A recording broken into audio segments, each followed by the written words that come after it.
Bismillahirrahmanirrahim. Assalamualaikum warahmatullahi wabarakatuh. Alhamdulillahi rabbil alamin. Wabihi nasta'in. Wassalatu wassalamu ala sayyidina wa habibina wa syafi'ina maulana Muhammadin al-amin wa ala alihi at-tayyibin wa ashabihi al-akramin wa azwajihi at-tahirati ummahatil mu'minin wa man tabi'ahum bi ihsanin ila yaumiddin. Subhanaka la ilma lana illa ma 'allamtana innaka antal alimul hakim. Allahumma inna nas'aluka as-sidqa fil qawl wal ikhlasa fil amal. Allahumma amin. Amma ba'd. Qala Allah Ta'ala fi muhkami tanzilih ba'da a'udzu billahi minasy syaithanir rajim. Bismillahirrahmanirrahim. Subhanalladzi asra bi'abdihi lailan minal masjidil harami ilal masjidil aqsa alladzi barakna hawlahu linuriyahu min ayatina innahu huwas samiul basir. Sadaqallahul azim. Terima kasih pada pengurusi majlis, Datuk Pengurusi dan Timbalan Pengurusi serta seluruh jawatankuasa surau,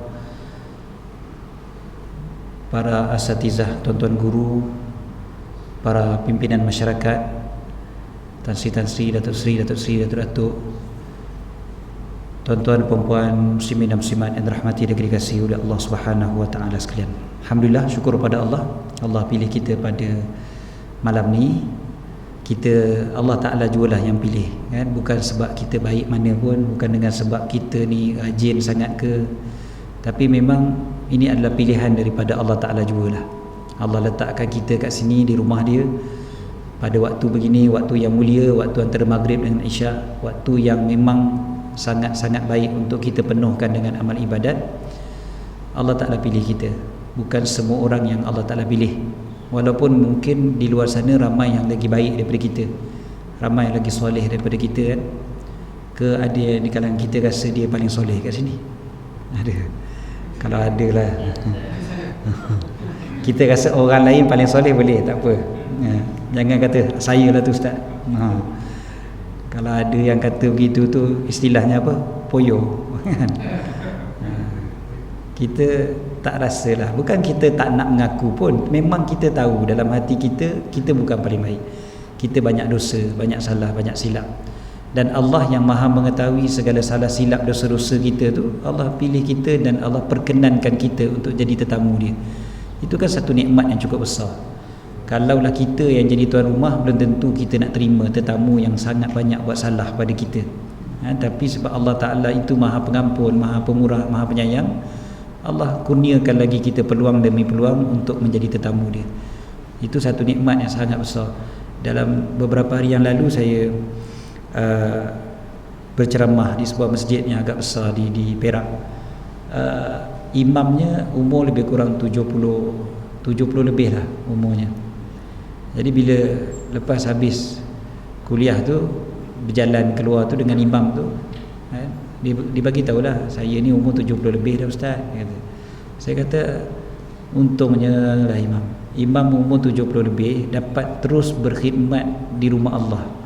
Satu nikmat yang cukup besar yang tak ramai orang dapat. 5 waktu dapat berkhidmat ke rumah Allah umur 70 lebih, itu satu nikmat yang cukup besar, kan? Bukan ramai yang dapat, sikit sangat yang dipilih oleh Allah jadi begitu, kan? Imam kita pun muda lagi. Berapa? 30 ada? 33. Umur ahli syurga. Allah. Umur ahli syurga. Umur 33 ni kena ingat macam tu je lah, umur ahli syurga, kan? Jadi doa macam banyak lah mudah-mudahan dapat syurga. Allahumma amin. Okey. Bila kita sambut Isra' dan Mi'raj ni, dan kita tahu sekarang ni kita berada dalam bulan Rejab lagi, kan? Malam ni malam 29 Rejab. Esok 29 lah, kan? Malam 29. Pandangan ulama memang berbeza-beza bila Isra' Mi'raj, itu biasa kita dengar dah. Tapi pandangan yang paling masyhur yang dipilih oleh Al-Imam An-Nawawi mengatakan Isra' Mi'raj berlaku pada 27 Rejab. Tapi kita tak perlu nak berselisih pun pada tarikhnya, sebab yang lebih pentingnya adalah kita beriman akan peristiwa tersebut. Peristiwa tu berlaku, itu yang paling penting, bukannya tarikhnya tu kita nak bersisih kan. Tarikh tu kalau kita bergaduh, kita bersisih, benda tu tak memberi manfaat pun kepada orang Islam. Seperti mana ada sebahagian orang hari ini dia suka nak bersisih benda-benda macam ni kan, nak berdebat tak habis-habis. Dia speaker ni dia bunyi macam ni sebab suara saya slow kot. Jadi apa, dia orang kena tinggikan sound. Bila tinggikan tu dia jadi bunyi lah, humming. Okey. Baru gear 1 memang slow. Ada ustaz dia masuk-masuk tu gear 5 tak nafi kan. Okey. Seterusnya, bila kita tahu yang peristiwa ini dah berlaku dan memang kita beriman akan benda tu dan memang ia telah berlaku, kita perlu tahu juga bahawasanya bila ia berlaku kepada Nabi Muhammad sallallahu alaihi wasallam, dan kita tahu apa yang berlaku kepada baginda, walaupun sekecil-kecil perkara dan perkara itu biasa bagi kita sebagai manusia, dia jadi perkara itu luar biasa pada baginda Nabi sallallahu alaihi wasallam. Itu satu perkara yang kita perlu imani juga. Sebab Nabi sallallahu alaihi wasallam ni walaupun baginda adalah seorang manusia kan, yang disebutkan dalam Al-Quran sebagai basyarum mithlukum, manusia seperti kalian juga, tetapi apa yang berlaku kepada baginda yang berbentuk manusiawi itu pun jadi luar biasa. Contohnya cara baginda berjalan, cara baginda tidur, cara baginda makan. Kalau pada manusia lain benda tu biasa, tapi pada Nabi SAW dia jadi luar biasa. Sebab itulah sampai pada hari ini masih lagi dibincangkan, dikaji apa hikmahnya, apa rasionalnya dan sebagainya. Selepas 1400 tahun pun masih lagi orang kaji bagaimana tidur Nabi SAW, bagaimana jalan baginda, bagaimana semualah makan minum baginda dan sebagainya. Itu yang kita kata benda yang biasa-biasa pada kita pun luar biasa pada baginda. Apatah lagi kalau perkara itu perkara yang luar biasa, yang tak berlaku kepada mana-mana manusia yang lain. Bukan kata manusia biasa macam kita, bahkan para nabi pun tak ada kan, selain daripada baginda Nabi Muhammad sallallahu alaihi wasallam. Jadi tentulah itu lebih besar lagi dan lebih lagi luar biasanya. Dan memang kalau kita nak berbicara tentang Isra' dan Mi'raj sepanjang satu malam memang takkan cukup. Oleh kerana itulah ceramah Isra' Mi'raj berlaku setiap tahun. Tiap-tiap tahun kita dengar ceramah Isra' Mi'raj, kecuali mungkin tahun lepas. Sebab tahun lepas Isra' Mi'raj betul-betul mula-mula PKP kan, ceramah-ceramah yang dah disusun pun semua batal. Tak apalah, tapi dah berpuluh tahun dah kita dengar ceramah Isra' Mi'raj. Saya yakin tuan-tuan semua bukan kali pertama dengar Isra' Mi'raj. Tuan-tuan juga bukan orang yang baru nak tahu tentang Isra' dan Mi'raj. Tuan-tuan bukan orang yang tak pernah dengar ataupun baru apa dia Isra' Mi'raj, apa tu. Taklah. Saya rasa mungkin semua kita dah pernah tahu, semua kita dah pernah dengar. Bahkan kita pun boleh bercerita. Kalau anak cucu kita tanya kita apa dia Isra' Mi'raj, kita boleh ceritalah sikit-sikit kan. Kita tak boleh cerita detail pun, at least yang basic dia kita boleh cover lah kan, berkaitan dengan Isra' dan Mi'raj itu. Cumanya oleh kerana ini adalah satu perjalanan yang agung, peristiwa yang agung, maka pengajaran daripada peristiwa itu juga terlalu banyak dibahaskan oleh para ulama zaman berzaman. Sampai sekarang para ulama masih lagi tulis kitab-kitab berkaitan dengan Isra' dan Mi'raj daripada sudut-sudut yang pelbagai kan, macam-macam sudut mereka bahaskan. Jadi kalau kita nak sentuh daripada satu sudut saja mungkin sempat pada satu malam, tapi kalau kita nak sentuh pada semua sudut memang tak akan sempat. Kita perhatikan ayat yang berkaitan dengan Isra'. Ayat yang berkaitan dengan Isra' ni ayatnya satu, ayat pertama daripada surah Al-Isra'. Namanya pun surah Al-Isra' kan? Itulah ayat yang berkaitan dengan Isra'. Mi'raj ayat lain pula kan? Tapi Isra' perjalanan Nabi SAW daripada kota Mekah ke Masjidil Aqsa pada waktu malam itu direkodkan dalam satu ayat. Ayat yang pertama surah Al-Isra'. Allah Ta'ala mulakan ayat ini dengan selepas Bismillahirrahmanirrahim, Subhanalladzi asra, Maha suci yang menggerakkan pada waktu malam. Asra itu perjalanan pada waktu malam, kemudiannya disebutkan pula lailan kemudiannya. Maha suci, Subhana, Maha suci Allah daripada segala kekurangan, Maha suci Allah daripada segala ketidakupayaan, kekurangan yang ada pada kita sebagai manusia. Kita tak boleh disebabkan kepada Allah Ta'ala. Allah Ta'ala suci daripada segala kekurangan. Jadi kalau kita letakkan sebagai seorang manusia, sebagai seorang makhluk, kita ada banyak kekangan dan kita banyak ada problem, ada limit dan sebagainya. Itu manusia, kita. Maka kita memang tak boleh nak buat sesuatu yang di luar daripada kemampuan kita. Tetapi Allah Subhanahu Wa Taala tidak begitu, kerana Allah Taala Maha Suci daripada segala kekurangan. Jadi cerita yang selepas daripada itu semuanya wajib kita imani sebagai kuasa Allah Ta'ala. Kalau kita letakkan pada kita sebagai manusia biasa, memang benda tu susah nak dipercayai, susah nak diterima akal. Tapi sebab Allah yang menggerakkan, maka tak ada yang mustahil. Allah boleh gerakkan laju macam mana, jauh macam mana, semuanya tak pelik. Okay, jadi dimulakan dulu dengan perkataan Subhana. Dan kemudiannya Allah SWT sebutkan tentang Nabi SAW di sini sebagai asra bi abdihi, dengan hambanya. Yang inilah yang kita nak ambil pada malam ini. Bila Allah SWT namakan baginda SAW sebagai hambanya, bi abdihi, dengan hambanya, Allah Ta'ala menyebutkan sifat baginda bukan sebagai rasul pada ayat ini, bukan sebagai kekasihnya, tetapi sebagai hambanya. Nak menunjukkan kepada kita banyak perkara. Kita perhatikan sebelum peristiwa Isra' Mi'raj apa yang berlaku. Tahun kesedihan, tahun yang ke-10 kenabian, tahun kesedihan, Amul Huzni, tahun kesedihan. Tahun kesedihan ini bermula dengan pengakhiran boikot. Maknanya boikot berlaku, dalam setengah riwayat sebut sampai 3 tahun boikot berlaku. Jadi pengakhirannya pada tahun ke-10 itu. Maknanya boikot itu saja dah tentu menyedihkan baginda SAW. Sangat-sangat menyedihkan. Sebab yang boikot bukan orang lain, orang kampung sendiri, bukan orang lain, kawan-kawan sendiri, saudara mara juga, kan? Yang membesar sekali, yang kenal baginda, bukan tak kenal. Boikot ni oleh orang yang memang rapat dengan baginda. Cuba kita bayangkan, orang boikot ni satu benda yang menyedihkan kita. Kalau kita kena boikot, kan? Saya tak tahulah, tapi saya rasa tuan-tuan, kalau sebahagian daripada kita pernah ada pengalaman itu, tentu pengalaman itu pengalaman yang sangat memeritkan, kan? Kita tak boleh bayang sebenarnya macam mana kena boikot dengan kawan-kawan pun kita dah rasa sakit hati. Ini kan pula orang kampung yang dah membesar bersama berpuluh-puluh tahun. Nabi SAW waktu tu umur baginda berapa? 47, 48, 49, 50, begitu. Maknanya dah berpuluh-puluh tahun dah Nabi duduk dengan mereka. Bukannya baru 5 tahun, 10 tahun. Kita duduk kat Putrajaya ni berapa lama sangat, tuan-tuan? Kalau kita duduk kat Putrajaya ni berapa tahun ni pun, kalau kena boikot sakit, kita nak pindah, ya? Apatah lagi kalau ini daripada lahir sampai umur 40-an, dari dekat 50, kan?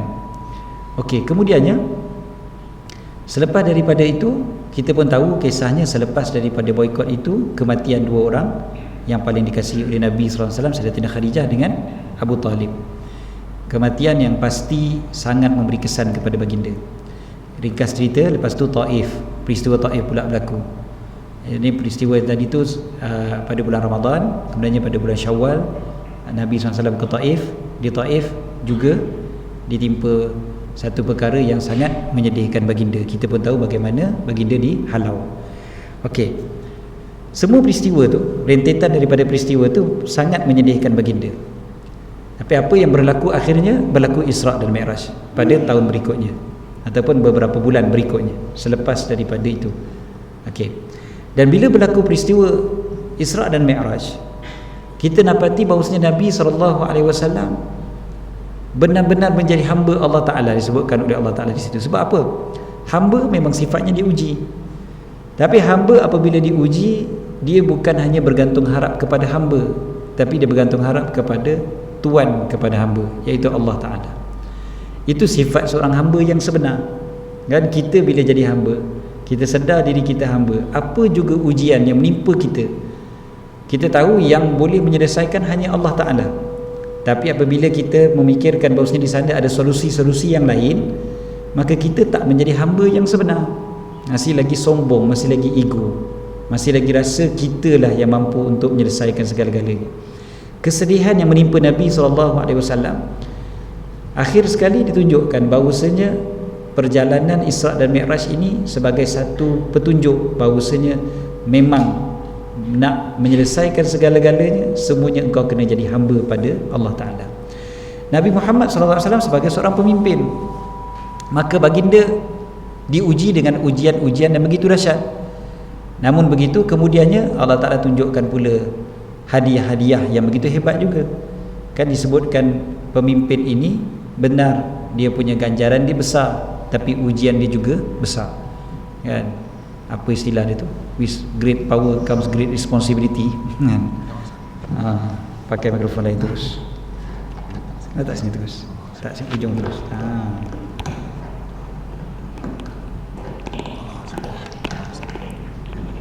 Tak apa dia cabut, tak apa. Okey. Bismillah. Macam makin slow je.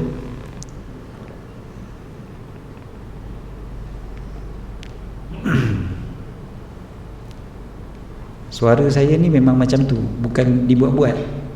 Saya, sahabat-sahabat di Penang tanya saya hari tu, dia jemput dah berapa tahun lepas lah ni, dia jemput ceramah. Lepas tu dia kata lah, Ustaz, saya nak susun Ustaz forum dengan siapa? Ustaz Habak mai, kami atur. Saya kata saya tak kisah dengan siapa pun tak apa, tak ada keutamaan apa-apa, cuma jangan gandingkan saya dengan Ustaz Abdullah Khairi. Saya kata dia kata, awak Ustaz kelain dengan dia ke? Tak ada, saya baik je dengan dia, tak ada masalah. Habis tu saya kata kesian kat PA system. Jenuh kejap nak bawa naik, kejap turun, kejap naik, kejap tu. Ustaz lah dia tak perlu mikrofon pun kan. Dia tempik sekali je habis. Saya pernah khutbah di satu masjid di Selangor, khutbah di satu masjid. Saya khutbah, waktu tu mikrofon dia rosak. Mikrofon dia sekejap ada, kejap tak ada. Jadi mula-mula hilang tu waktu kita tengah baca yang rukun khutbah. Jadi kena ulang balik lah, takut kita tak dengarkan kepada jemaah. Ulang balik rukun, tak apalah, tapi mood tu lari jugalah. Habis saja khutbah sembahyang Jumaat, habis sembahyang Jumaat, AJK masjid datang jumpa saya. Dia kata, Ustaz, minta maaf, kami tengah ubah PA sistem baru, tapi sebab elektriknya, apa dia panggil tu, power supply tak support PA yang baru lagi ni, kami tengah tunggu dia orang datang ubah ataupun upgrade kan. Jadi saya kata tak apa, tak ada masalah. Lepas tu dia kata tapi Ustaz, minggu lepas Ustaz lain khutbah okey je Ustaz. Okey tu maksudnya apa? Mikrofon rosak ke? Mikrofon elok ke? Tak, mikrofon rosak juga tapi okey, dia kata. Rosak tapi okey tu macam mana? Dia kata semua jemaah dengar. Siapa yang khutbah? Ustaz Abdullah Khairi, kata. Entah pun, kata. Nak banding anda dengan Ustaz lah, mana boleh, kata. Dia tak payah mikrofon. Okey. Tadi balik pada ayat tadi. Nabi SAW sebagai seorang pemimpin, bagi dia sebagai seorang pemimpin, tapi kita perlu faham pemimpin datang juga dengan ujian, dan ujian yang besar. Nak dapatkan jawatan yang besar, dia punya ujiannya juga besar. Ujian itu sama ada ujian dalam bentuk dunia ataupun ujian dalam bentuk akhirat. Kedua-duanya akan datang, dan ujian-ujian ini datang, kemudiannya tengok berjaya ke tidak, lulus ke tidak. Dan yang lulus adalah apabila kita yakin kita adalah hamba kepada Allah Subhanahu Wa Taala. Sebab pemimpin, kalau dia rasa dia memimpin dengan sebab dia tu hebat, dengan rasa dia tu yang mampu untuk memimpin dan mengatur segala-galanya dengan egonya, akhir sekali Allah Ta'ala lepaskan bagi pada dia sendiri. Kau nak sangat, kau rasa hebat sangat, kau tadbirlah sendiri. Tapi apabila rasa diri itu sebagai hamba, dia tak menjadi lemah, bahkan dia menjadi kuat dengan bantuan daripada Allah Ta'ala. Dalam masa yang sama dia tak akan ego, dia akan buat sehabis baik sebab dia hamba Allah Ta'ala yang maha hebat.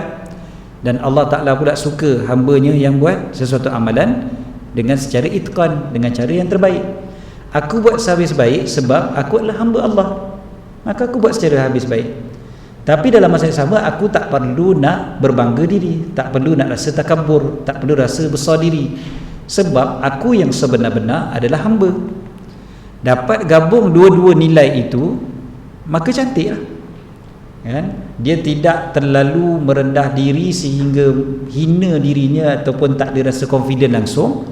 Dalam masa yang sama dia tidak meninggi diri sehingga rasa takabur, kan? Dah dapat balance antara kedua tu, dia jadi seorang pemimpin yang sangat elok, yang sangat elok. Kita tengok Nabi SAW, Nabi sebut apa? Ana sayyidu waladi Adam wala fakhar. Aku adalah penghulu kepada anak Adam, tetapi aku tidak berbangga, aku tak rasa besar diri. Itu Nabi SAW. Tapi baginda mengakui baginda adalah penghulu anak Adam. Ana sayyidu waladi Adam. Bukan baginda nafikan sifat itu. Sifat kepimpinan yang ada pada baginda, baginda tak nafikan.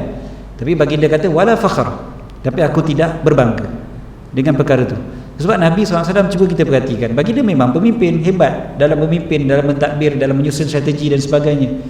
Tapi pernah tak kita jumpa mana-mana orang, sama ada sahabat ataupun musuh, yang mengatakan baginda sombong? Kita tak akan jumpa, kan? Bahkan baginda apabila bercakap, kan disebutkan, tuan-tuan ingat kalau satu hadis yang disebutkan dalam kitab Syama'il Muhammadiyah, bila mensifatkan Nabi SAW, baginda disebutkan idzal tafata iltafata jami'a. Idzal tafata iltafata jami'a. Iltafat ni apa? Iltafat ni maksudnya berpaling. Berpaling. Bila baginda berpaling, iltafata jami'a, maksudnya baginda berpaling keseluruhannya sekali. Mungkin sebahagian kita dah pernah jumpa hadis ni. Nabi SAW bila berpaling, paling semua sekali, dengan badan-badan sekali, kan? Bukan dengan muka sahaja. Itu tunjuk apa? Para ulama bila mensyarahkan hadis ni menunjukkan, kata ini antara sisi tawaduk Nabi SAW. Maknanya baginda tidak ada sombong, tak ada rasa belagak. Sedangkan kalau baginda nak sombong, baginda lah orang yang paling layak untuk sombong, kalau nak sombong lah, kan? Tapi tidak, baginda tidak sombong. Pusing sekali dengan badan ini menunjukkan bagi perhatian, ya, sepenuh perhatian kepada orang yang bercakap. Walaupun orang yang bercakap itu lebih rendah, kita kalau dengan orang yang lebih tinggi, yes, kita tunjukkan kita punya fokus kepada orang yang bercakap. Bahasa tubuh badan kita ni, body language kita ni menunjukkan kata kita memang fokus kepada orang tu. Tapi bila orang yang lebih rendah daripada kita bercakap, kadang-kadang kita lupa benda ni, kan? Tak payah pergi jauh, kadang anak kita bercakap, sejauh mana katnya bila anak kita bercakap tu kita betul-betul fokus kepada dia, kan? Kita tinggalkan apa yang kita sedang buat, fokus betul-betul pada dia. Ini contoh betapa Nabi mana ada orang yang lebih atas daripada baginda, kan? Mana ada orang yang lebih mulia daripada baginda. Jadi maksudnya kat sini semuanya cerita tentang orang yang lebih rendah daripada baginda. Para sahabat, kan, semua lebih rendah daripada baginda, tapi baginda fokus, kan? Sampai berpaling sekali-kali dengan badan sekali bila bercakap. Jadi contoh betapa Nabi SAW seorang pemimpin yang hebat, tapi dalam masa yang sama baginda adalah seorang hamba, bi'abdihi tadi tu, sebagai seorang hamba. Allah Ta'ala gerakkan baginda sebagai seorang hamba. Gerakkan pula daripada Masjidil Haram ke Masjidil Aqsa. Perjalanan itu kita pun tahu bahawasanya disertai dengan malaikat Jibril. Malaikat Jibril jalan sekali, malaikat Jibril bermusafir sekali dengan baginda SAW. Kalau ikutkanlah, boleh sahaja Allah Ta'ala letakkan, turunkan sahaja burak itu, burak, Nabi naik je lah atas burak lompat sekali sampai dekat Masjidil Aqsa, dah lah turun dekat Masjidil Aqsa, sampai next station turun, ya. Tapi kenapa perlu ada sedekat sekali dengan malaikat Jibril?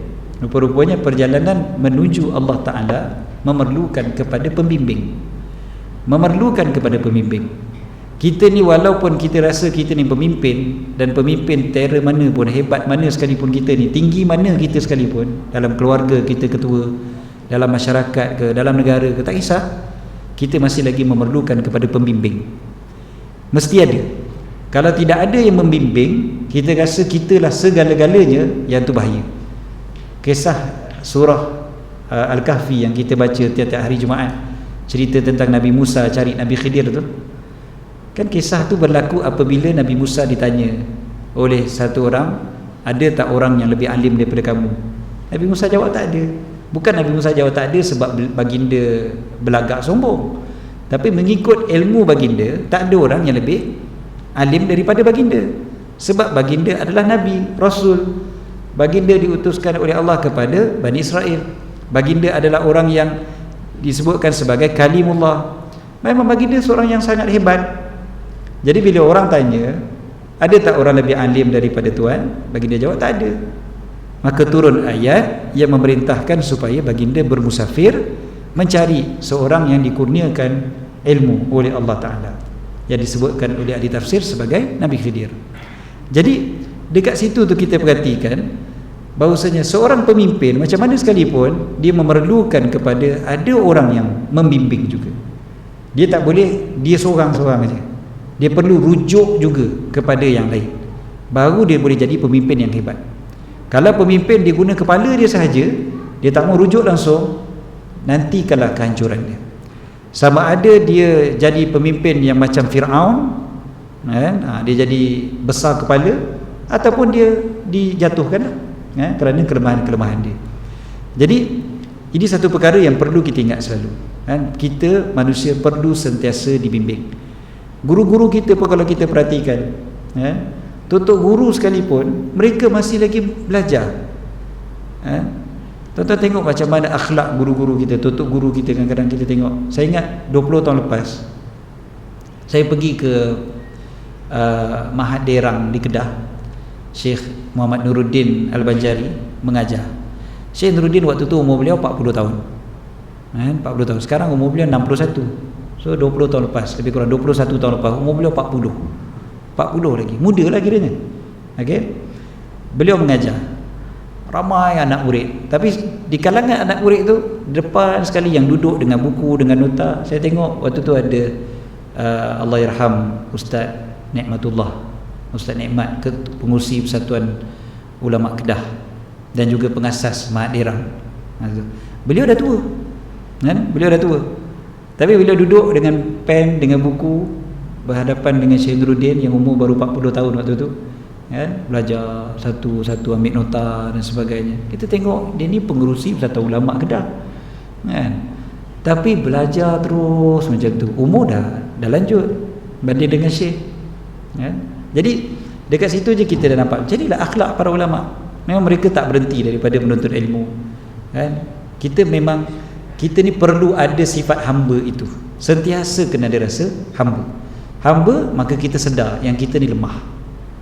Jadi kita tak berlagak sombong. Okey, seterusnya. Bila Nabi SAW sampai di Masjidil Aqsa, kita tahu baginda solat dengan para nabi. Nabi-nabi yang diutuskan oleh Allah Ta'ala ni ramai.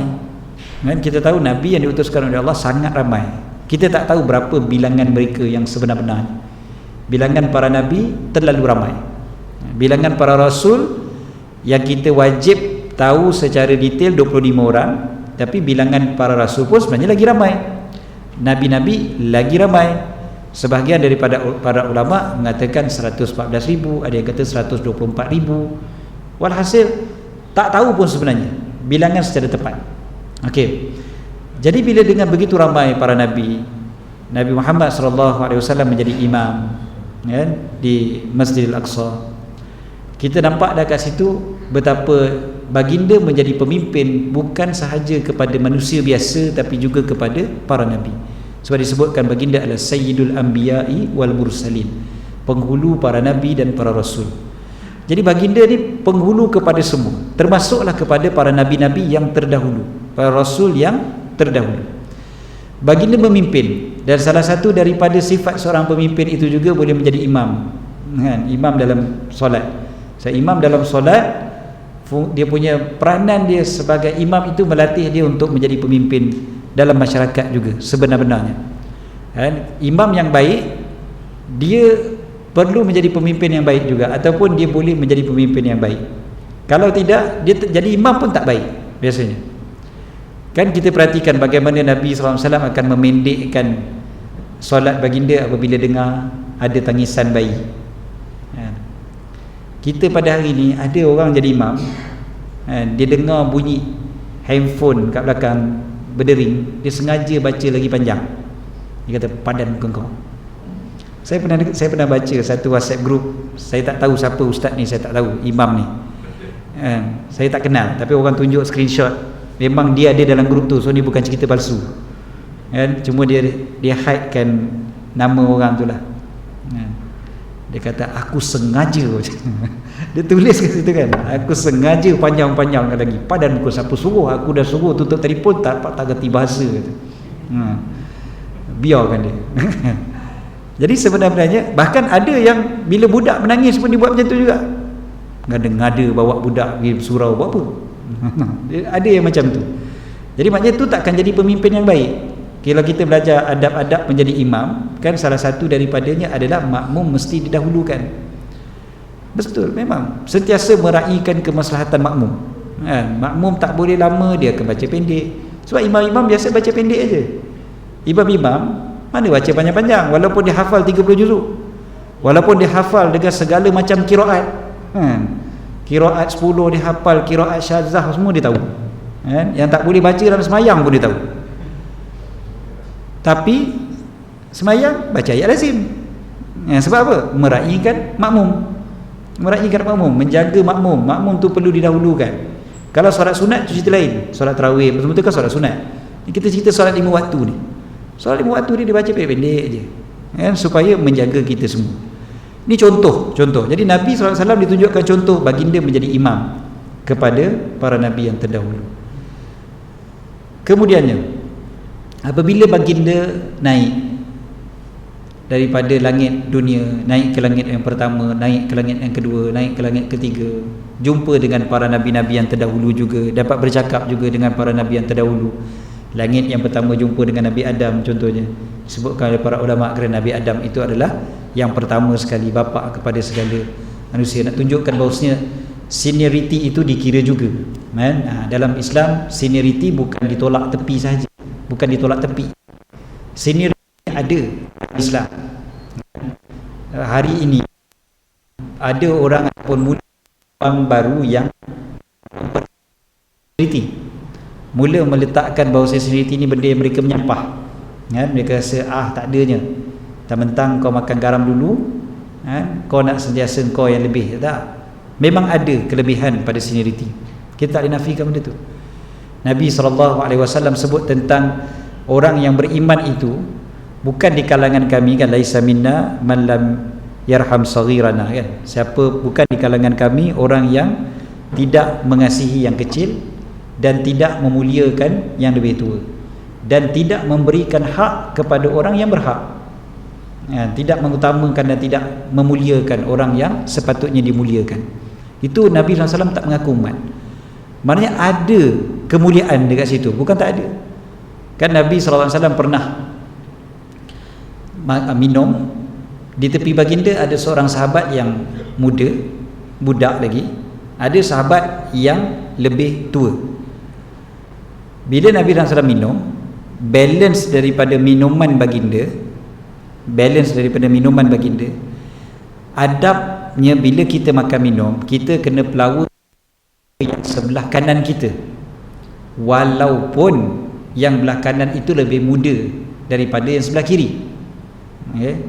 Yang ni kadang-kadang budaya Melayu ada silap sikit. Kadang-kadang kita lebih utamakan yang lebih tua. Sebenarnya yang lebih diutamakan adalah sebelah kanan. Tapi tunggu dulu, ada adab dia. Adabnya bagaimana? Nabi SAW tanya kepada yang muda, boleh ke tidak kalau aku bagi dulu kepada yang tua? Kat sini kan Nabi menjaga hati kedua-duanya. Yang muda dijaga, yang tua pun dijaga. Maknanya yang berhak adalah yang muda tadi, sebab dia duduk belah kanan.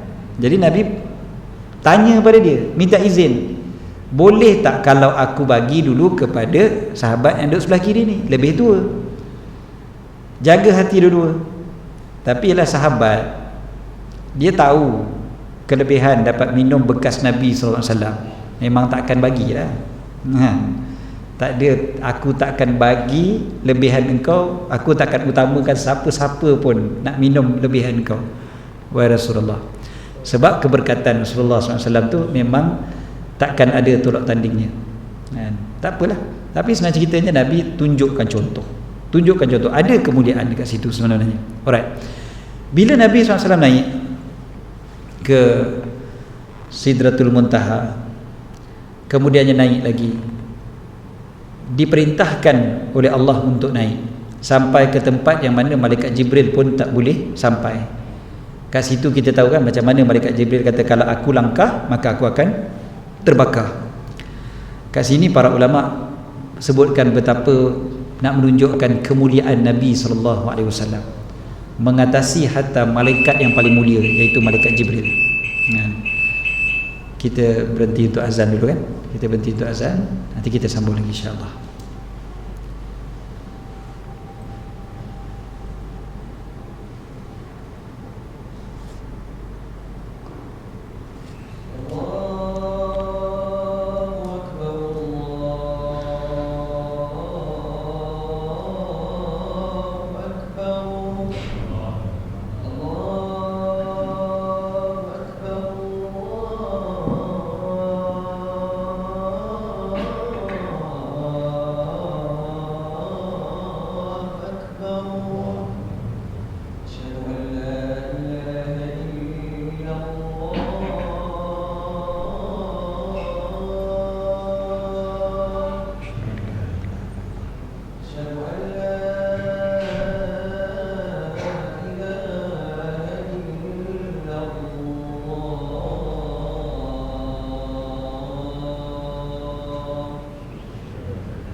اغفر لي ولدي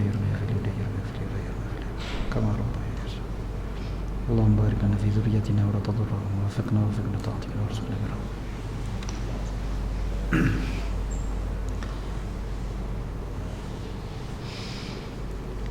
Bismillah, alhamdulillah, salatu wassalamu ala sayyidina rasulillah. Tuan-tuan, lepas habis doa azan kan, lepas habis doa azan jangan lupa doa untuk mak bapak sekali kan. Habis doa azan, Rabbighfirli wali walidayya, Rabbighfirli wali walidayya, Rabbighfirli wali walidayya. Jangan lupa baca doa minta ampun untuk mak bapak, warhamhuma kama rabbayani saghira. Minta Allah Taala kasihani mereka seperti mana mereka mengasihani kita waktu kecil. Kemudiannya ada lagi satu doa yang diajarkan oleh para ulama salafus salih. Selepas azan mereka biasa doakan juga untuk zuriat keturunan, bukan saja untuk mak bapak tapi untuk anak-anak. Sebab ini salah satu daripada waktu doa mustajab. Jadi digunakan masa tu. Jadi salah satu doa yang diajarkan selepas daripada azan, lepas habis doa yang maksud daripada Nabi sallallahu alaihi wasallam tu biasa ditambah Allahumma barik lana fi zurriyatina. Ya Allah, berkati kami pada zuriat keturunan kami. Kemudiannya wala tadurrahum, janganlah engkau memudaratkan mereka. Kemudiannya wa waffiqhum li ta'atik. taufikkan kami, perkenankan kami dan perkenankan mereka untuk mentaatimu. Solat tu sendiri yang kita nak solat, jadi berikanlah taufik agar kami dan juga mereka juga solat. Kemudiannya last sekali, warzuqna birrahum, dan kurniakan kami kebaikan atau baiknya mereka pada kami, taat mereka kepada kami. Warzuqna birrahum, itu salah satu doa yang diajar oleh para ulama salafus salih selepas daripada azan. Selain daripada doa untuk mak bapak, doa pula untuk zuriat keturunan kita. 4 benda ni kita nak sangat pada keturunan kita pun.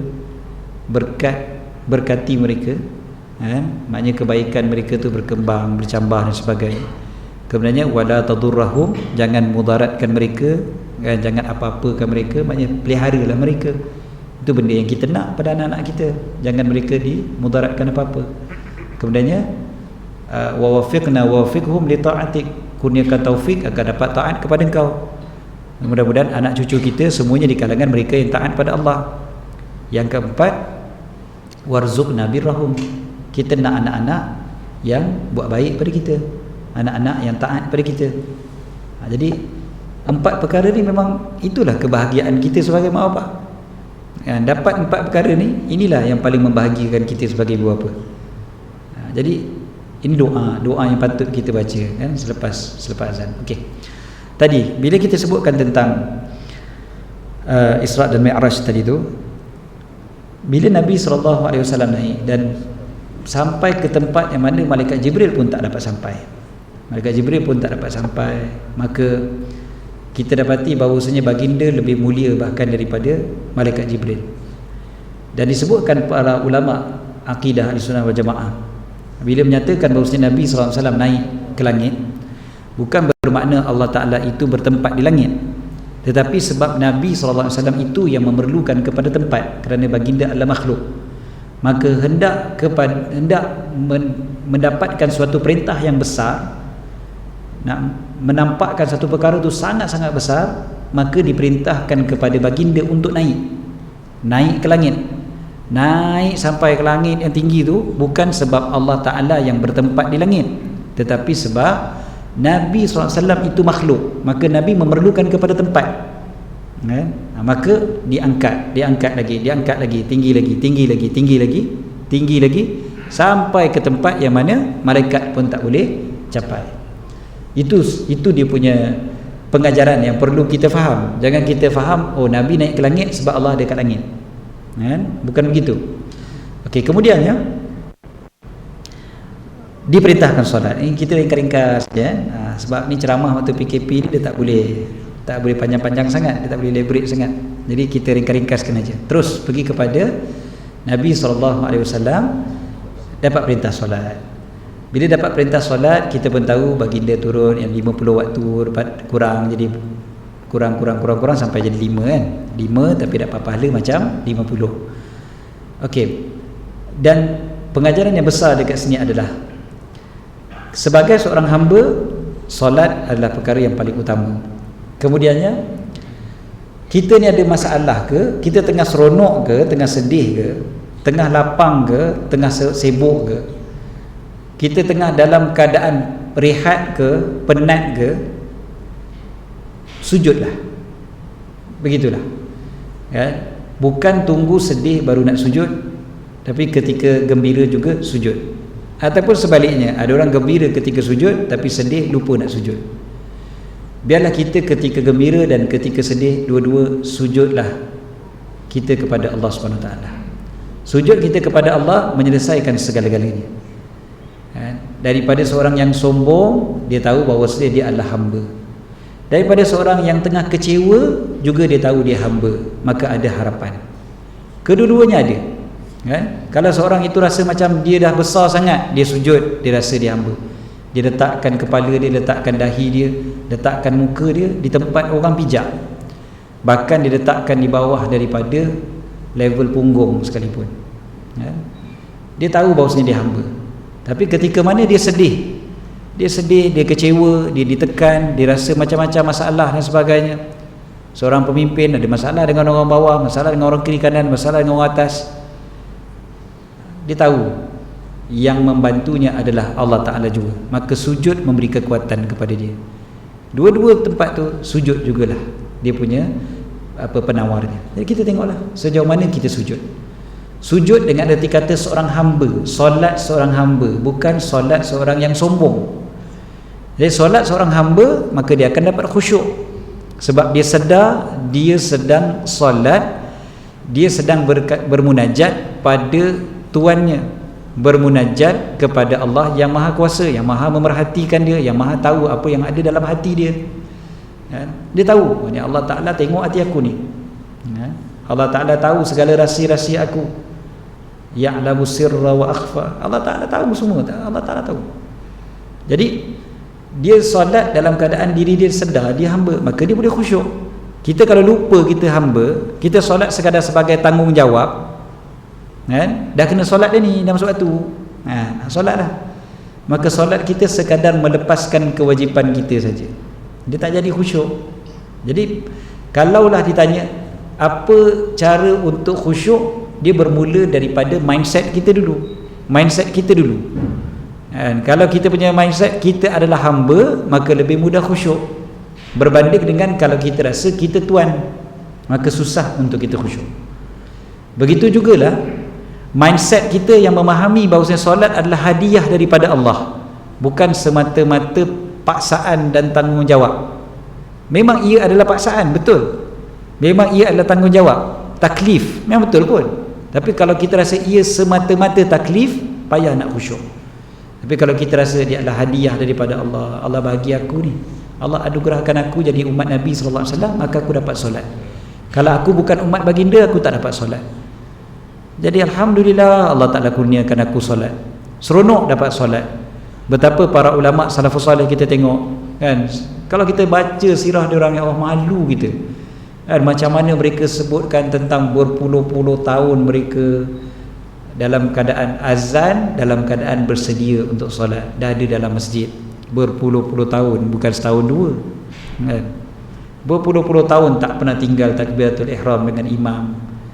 Berpuluh-puluh tahun disebutkan Imam Sa'id Ibn Musayyib contohnya mengatakan, sejak daripada balik sampailah ketika itu umur beliau dah berusia lebih daripada 50 tahun, dia kata aku tak pernah tinggalkan walau satu kali takbir dengan imam.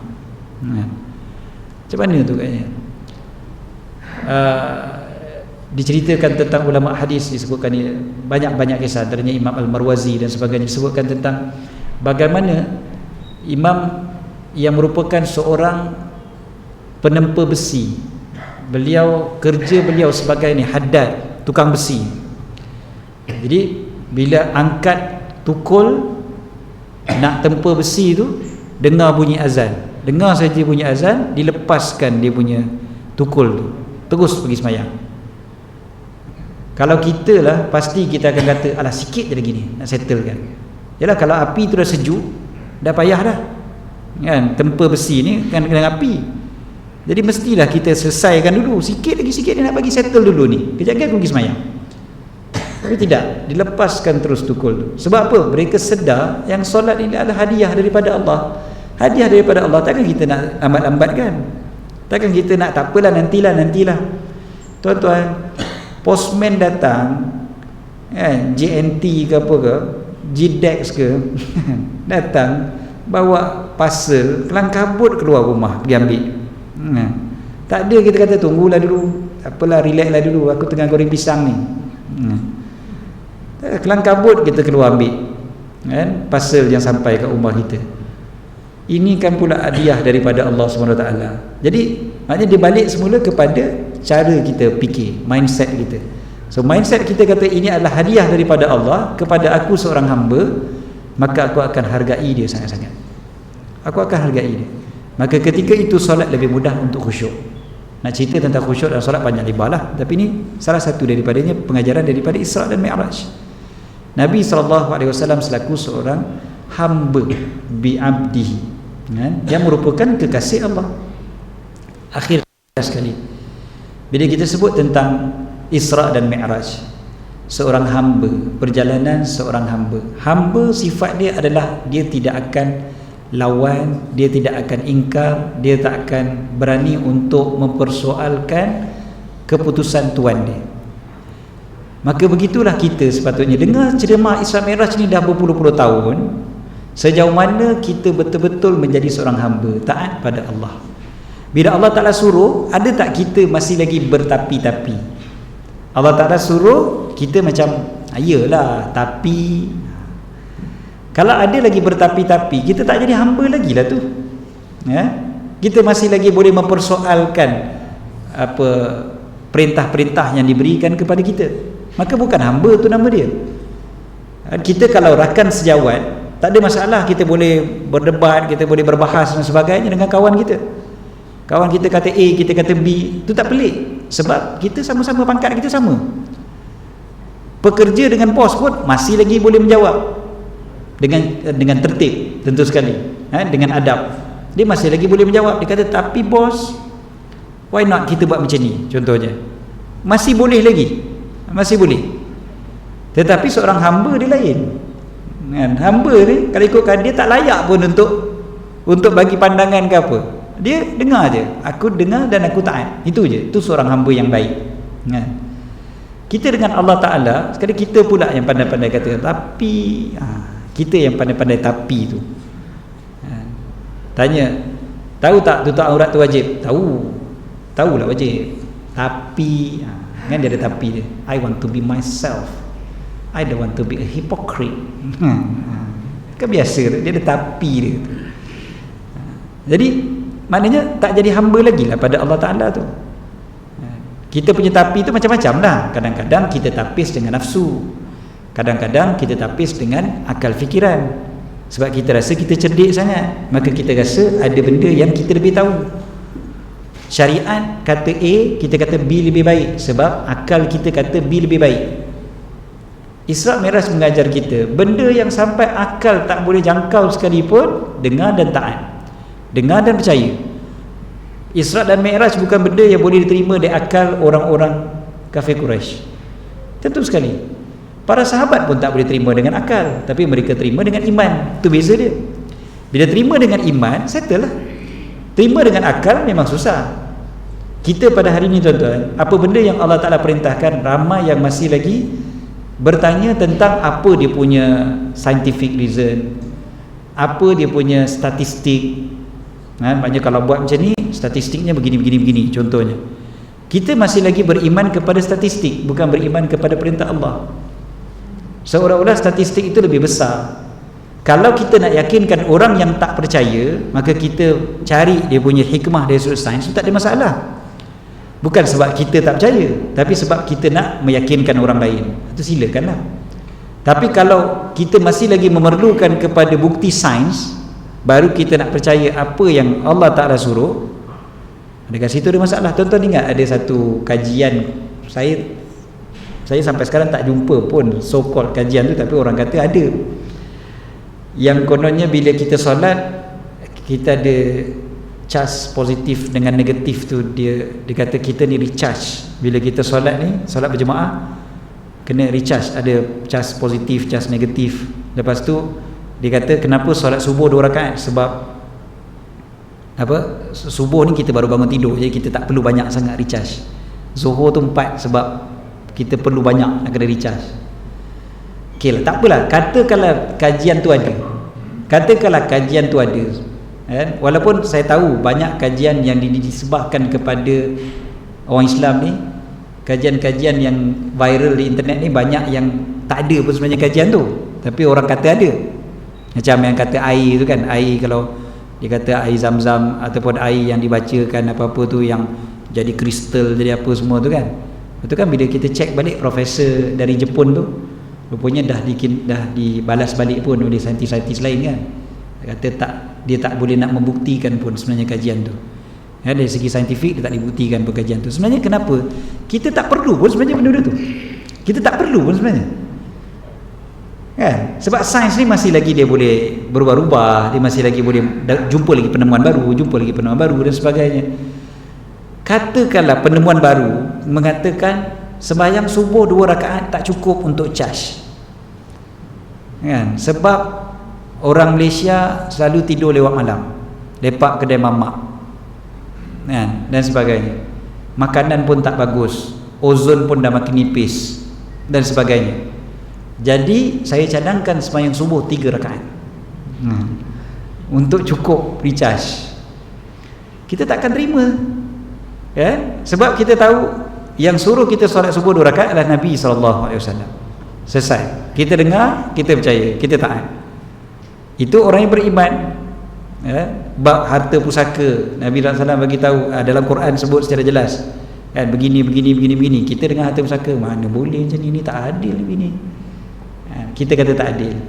Perhatikan Allah SWT sebutkan tentang sifat orang yang beriman apabila diturunkan, bila mereka menjadikan Nabi SAW sebagai hakim, kan, fala warabbika la yu'minun hatta yuhakkimuka fima syajara bainahum, menjadikan engkau sebagai hakim pada apa yang mereka persisihkan. Tapi bukan itu saja, bukan jadikan hakim lepas tu lawan, tak, kan? Tetapi thumma la yajiduna fi anfusihim haraja, tak dapati pada diri mereka tu ada haraj, ada rasa tak puas hati, rasa berat, rasa ni, tak.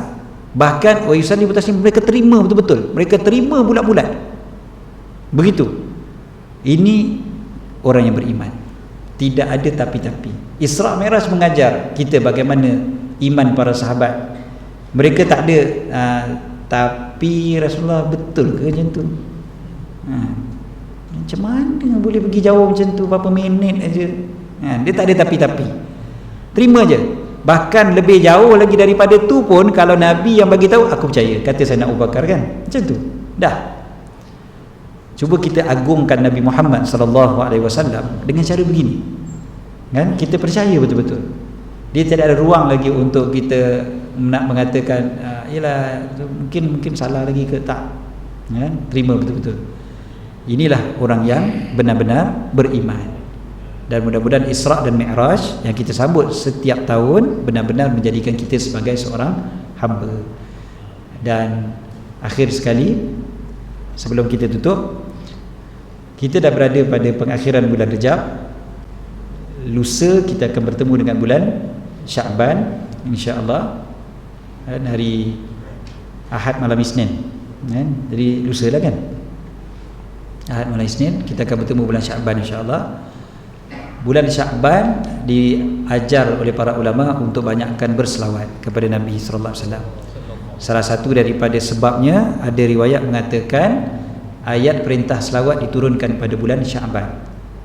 Ada juga riwayat mengatakan ayat selawat ini diturunkan pada malam Isra Mi'raj. Ada riwayat mengatakan dia diturunkan pada bulan Sya'ban. So bulan Sya'ban, bulan berselawat kepada Nabi SAW. Banyakkan selawat, mudah-mudahan makin banyak selawat. Jumpa bulan Ramadan dalam keadaan cinta kita kepada baginda berada di tahap yang sangat-sangat tinggi, agar mudah pula kita nak mengamalkan sunnah-sunnah baginda pada bulan Ramadan itu. So Ramadan kita akan jadi lebih hebat bila cinta kita makin tinggi, cinta kepada Nabi SAW. Mudah-mudahan kita jadi lebih kuat untuk beribadat pada bulan Ramadan tahun ini. Tuan-tuan, kita doakan keberkatan bagi kita pada bulan Rejab dan Sya'ban. Mudah-mudahan Allah sampaikan kita ke bulan Ramadan. Mudah-mudahan kita dapat Ramadan yang lebih baik lagi, yang terbaik yang kita pernah dapat semua hidup kita. Dan mudah-mudahan kita jadi hamba Allah SWT, bukan hamba kepada manusia, bukan hamba kepada diri kita sekalipun, tapi semata-mata hanya hamba kepada Allah, menjadi pengikut yang benar-benar setia kepada baginda Nabi Muhammad sallallahu alaihi wasallam.